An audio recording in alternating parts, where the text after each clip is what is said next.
勝木総体、栗山監督の座右の銘。栗山監督が二刀流に育て上げた大谷翔平選手、マツコ・デラックスさん、佐々木朗希選手とすれ違ったの。可愛くて可愛くて。皆さんこんにちは、ミステリーマープルです。今日は WBC 試合を見て思うこと前編です。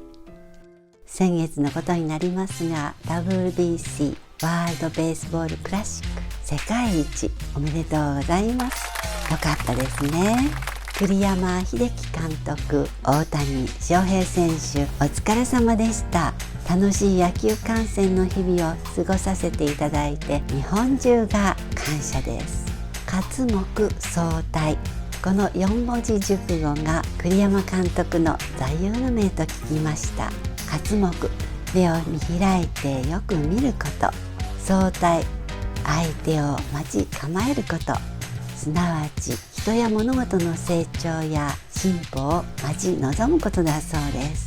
三国志演義が出典で、呉の武将土門の故事から出ているものだそう。監督は全てにこの心で望まれているんですね。温かく深い信頼の心を持ち続ける強い方とお見受けしました。昭和の人の私、野球が大好きで野球場によく足を運んだものです。テレビ観戦はほぼ毎日。それなのに気がつけば今は興味も薄れていました。ところが今回の WBC でたくさんの選手を知ることができました。しかも全球団のトップの方々ばかり。中でも興味を惹かれた方、少しご紹介してみます。1人目、岡本和真選手。対アメリカ決勝戦で4回裏にホームランを打ちましたね。この方が現在の巨人軍4番バッターだったとは。お立ち台でどんな質問が来ても最高ですの一辺倒の答え、とっても楽しい選手と知りました。2人目、村上宗隆選手。昨年シーズン最多新記録56本のホームランを打ち、神がかった活躍から村神様と流行語大賞も受賞。ところが今大会前半戦は不調にあえぎ、 WBC 決勝トレンドツイートは岡本くんと村上覚醒だったそう。村上さんの母親でもない私でさえハラハラドキドキ。準決勝決勝の活躍で本当にほっとしました。栗山監督の勝木総体、そして信頼によくぞ答えましたね。監督の真骨頂を世界大会の大きな場で形にして見せてくれました。感無量でした。3人目、佐々木朗希選手。昨年最年少で完全試合を達成。20歳5ヶ月。岩手県陸前高田市出身で、9歳の時311の震災で当時37歳のお父様、祖父母様を津波で亡くされていると知り、心が痛みました。2022年3月、11年経っても辛さや悲しみは消えないが、今野球に打ち込めているので感謝しかない。震災を知らない子どもたちもいると思うが、身近にいる大切な人たちのことを当たり前と思わずに向き合ってほしいと語りました。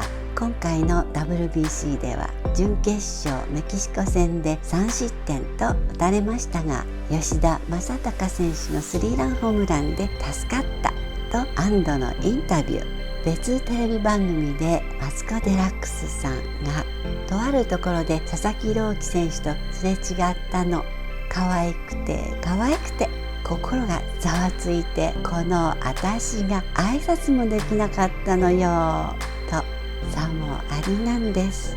大谷レベルの天才、メジャーでの次の大物になるかもしれない逸材だそう。4人目、吉田正尚選手。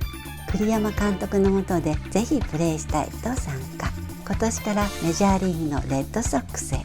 やってほしい時に必ずやってくれる人で、今大会も大柄ではないのに落ち着いた感じの頼れる選手でした。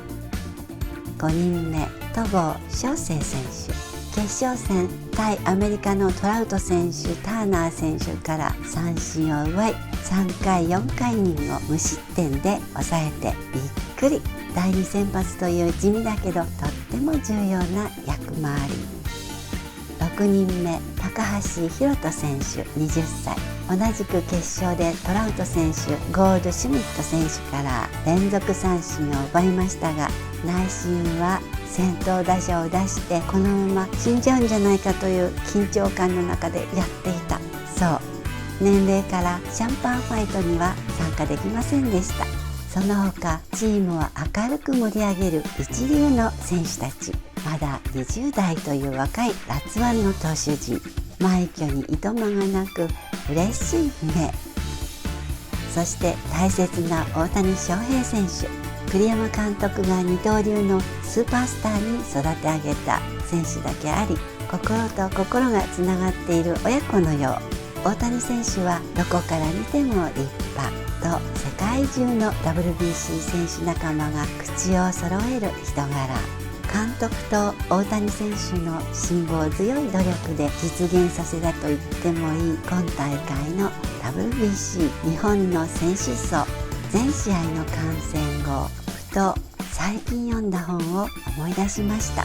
それは世界的精神科医スウェーデンのアンデシュ・ハンセンさんの著書。なんとこの師弟お二人にぴったりのお話なんです。栗山監督は大谷選手について野球の神様から預かった。付録レビュー。今日はディーン&デルーカの保冷ランチバッグ&カトラリーポーチ。マリソル2020年5月号の付録で、表紙は菅野美穂さん。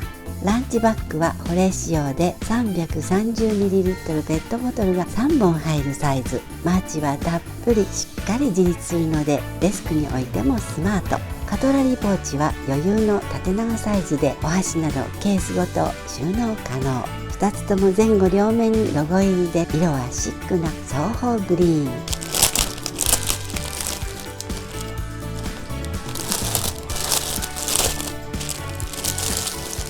綺麗なグリーン。